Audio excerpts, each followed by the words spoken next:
We're coming up to chapter 3. After our introduction, we've talked about chapter 1, what is happening with our common home, and chapter 2, the gospel of creation. So this past Sunday we had a good and long discussion about the background, the scriptural background for the Holy Father's concerns. This week he turns to, in chapter 3, the human roots of the ecological crisis. And I think this is written in a very different style. We'll find it a little bit more dense.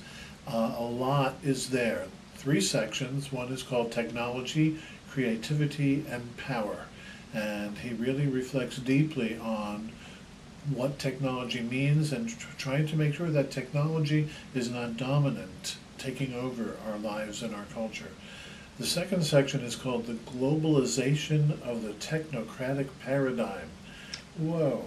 Meaning that this technology is not only what we experience, but it is happening globally and knitting us much more close together globally. So we have to pay attention to that, and it means certain things. And then finally, the third section excuse me, is the crisis and effects of modern anthropocentrism.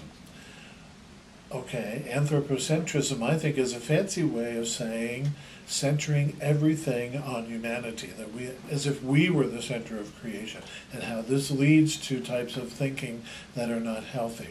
So he talks about things in that realm that are important. Practical relativism is one, that we have to relate to each other and not to just things. Secondly, the need to protect employment, and he quotes Pope John Paul II, St. John Paul II. And third, looking at new biological technologies and what they can and might mean as we go forward in preserving our common home. Thank you. Look forward to talking with you and reading your blogs.